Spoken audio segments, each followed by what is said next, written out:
What's up guys, Asian here again from the Theory Crafting video, and today we're going to be going over basically ground dots, dots in general, or damage over time abilities, and kind of how their damage is calculated when you're doing a bar swap. Because there's kind of been some confusion in many of the guilds that I've been in and been a part of, and conversations that I've seen, where there is some confusion as to what bar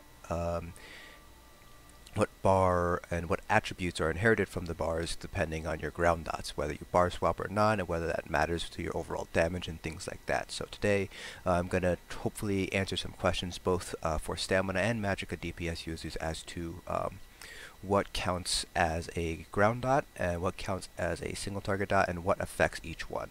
So before we go into any testing, I just want to show you guys a quick little image that was created by Jekyll, one of the most famous of the theory crafters in ESO community.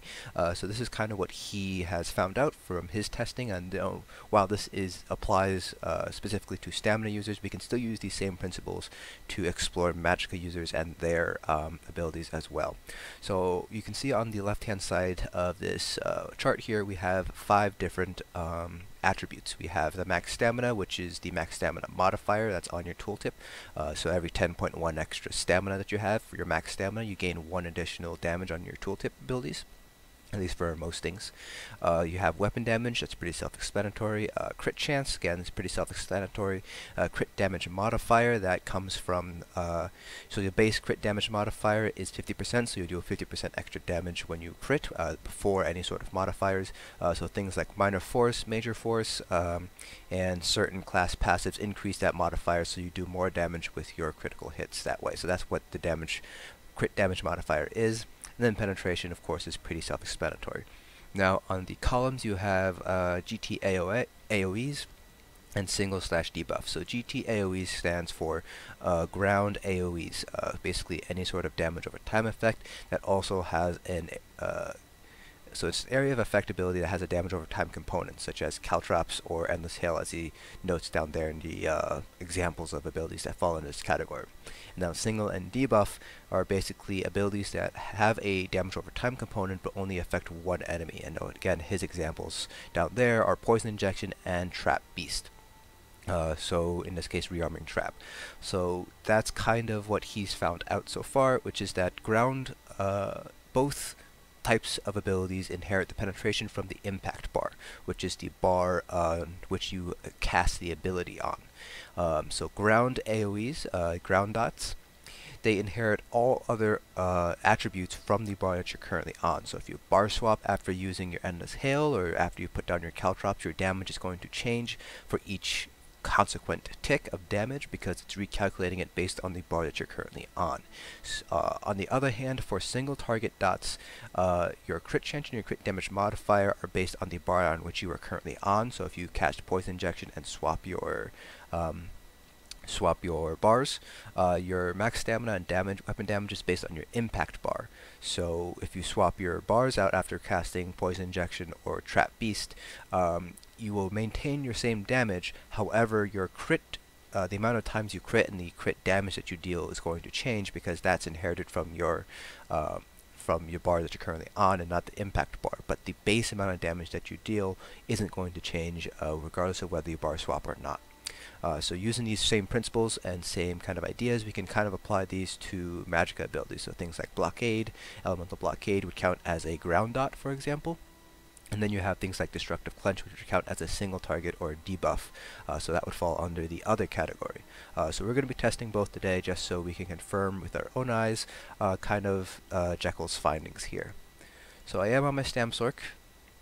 So we will be testing out several abilities. We will be testing out basically all the abilities on our back bar, which is Endless Hail, Poison Injection, Caltrops, Trap Beast. We will also be trying out Ballista as well, because Ballista typically is an ability that you use and then you swap to your front bar afterwards, so to continue your rotation. So we're going to explore that as well.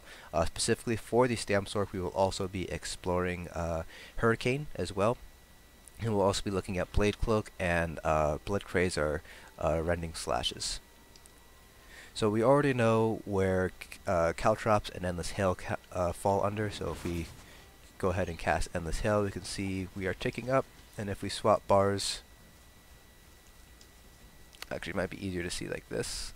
So we hit about 2488 was our last tick there. So if we swap bars, our last tick, assuming it doesn't crit, should be less than, oh, hold on, I messed that up. Alright. So our last tick here should not equal 2488, assuming it doesn't crit at all. So you can see here that we didn't quite get up to 2488 that we get on our bow bar here. Now if we do caltrops, this is a constant hit. So we see we're hitting 1569, but if we swap bars, our normal hit increases up to 1703. So it's recalculating things based on the weapon damage and maximum stamina modifiers on our front bar, because we do happen to have higher weapon damage on our front bar compared to our back bar here. And so if we use poison injection, 1634, 2794, 1634. So you can see here it doesn't matter really which bar we're on. We're seeing less crits because we have a higher crit modifier on our front bar here, most likely, just because of probably some passives that we have in play. And Trap Beast is the exact same idea. You can see here that dot ticks for 3960 when it crits, 3960 when it crits on our front bar. So we're not really changing any of the damage here at all. We are changing the potentially the amount of times that we crit and the crit damage modifier, but other than that, those are pretty small differences here. So I'm just going to need to get some ultimate up. So here now we're going to be doing Hurricane. So since Hurricane increases based on how long it's running, we're going to look at the first and final hits. Okay, come on, come on. So you can see here we're hitting 1500 on our second to last hit. So if we swap, so we can already see we started off at around 800 for the first tick, and here we started at 790. So that's reflective of the change in our weapon damage. So if we go ahead and let it tick, we can see we're not quite hitting the same numbers when we swap to our back bar with Hurricane compared to the others. So that's kind of something we wanted to keep in mind here. So Rending Slashes and Blood Craze is a single target dot, so 2632. 2632, so it doesn't really matter which bar we're on when it comes to Rending Slashes. Now for Deadly Cloak, see we hit for 3872, 2084, see if we can get a crit, 2084, 2084, 2084, okay. So we'll see if we can get a normal hit here. We're getting a lot of crits. A lot of crits. Every single one has been a crit so far. There we go, 2264. So we can see that that's already a fairly big change. So Deadly Cloak, just like Hurricane, calculates things based on the bar you're on, not the bar that on which it was cast. Now finally for Ballista, Ballista does have a damage over time component. However, it is a single target, so it should not change damage. I haven't actually tested this yet, so we'll find out right now.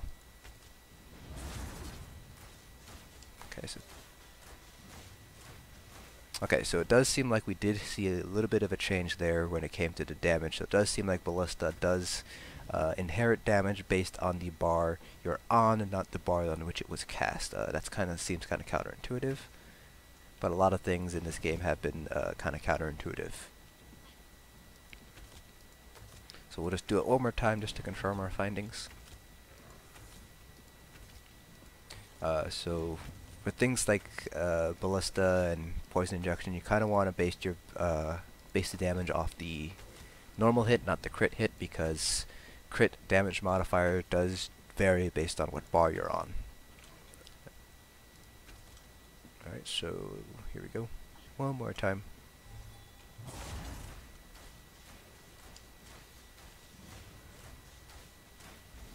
Yeah, so it does seem to decrease in strength.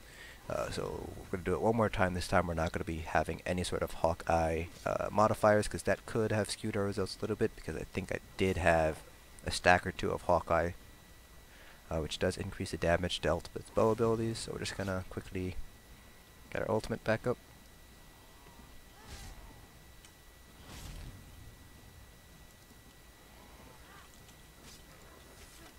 Come on. Oh, well, the Centurion has a much larger hitbox than I think it... Oh, that's a really large hitbox.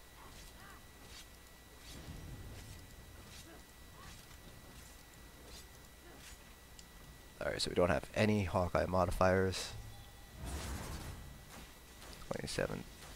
Yep, so you can see here on the normal hits that we are losing about 100 damage per hit, so seems like Ballista does count as a ground dot when it comes to what it inherits. So it does inherit the damage on your current bar, not your impact bar.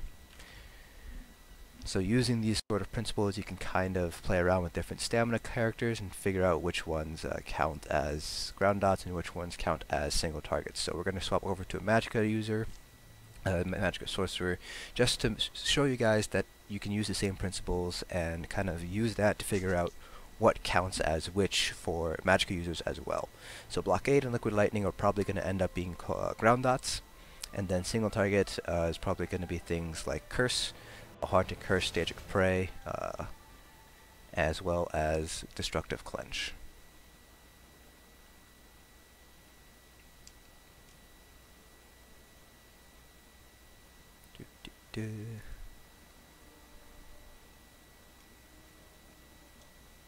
Okay.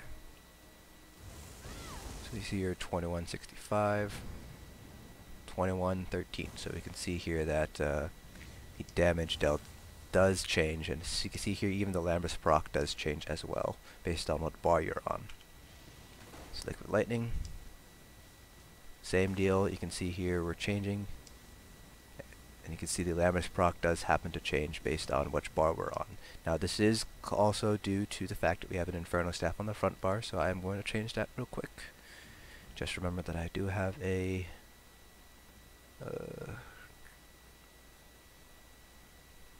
that there. Let's see here. Don't want to do... Actually, that shouldn't matter because we had just an AoE effect. Let me see here. I should change that to... Okay. So the other one that I want to test is going to be Elemental Rage.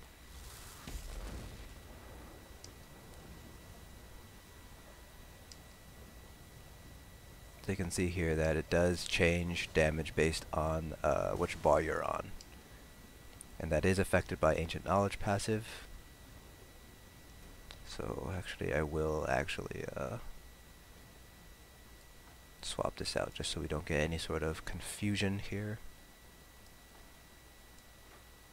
There we go. So there you go, 2282. 2417, well 2308, 2302. So we are seeing a difference there. And you can see there is a difference in blockade.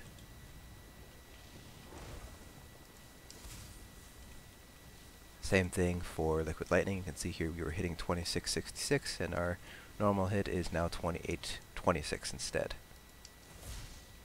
So that is inheriting the damage from our front bar, not our back bar.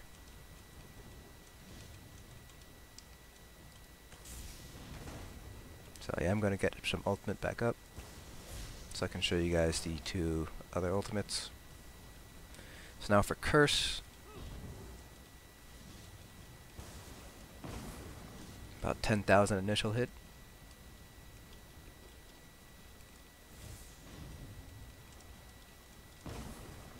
Crit for 17.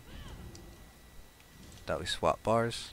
So you can see here that curse does, the damage does matter at which bar you're on when it goes off. The back bar does not have as high of a spell damage boost because we do have our Moon Dancer 4-piece active on our front bar. So again, so if we get a crit here as well, they should be the exact same. Yeah, so it seems like Haunting Curse is affected by that. So we're gonna do this now. So we're sitting at about 87. When we swap to our front bar, we can see that our damage went up.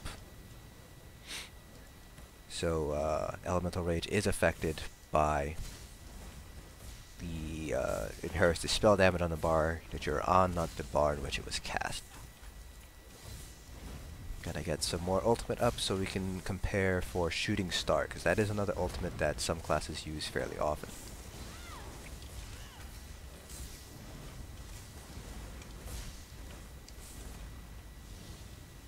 Get my ultimate up for Shooting Star.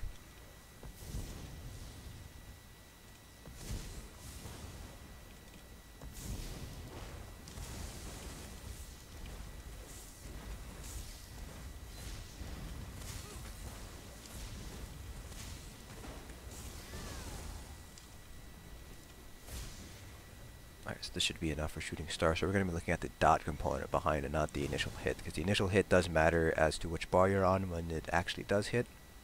So we're just interested in the dot component.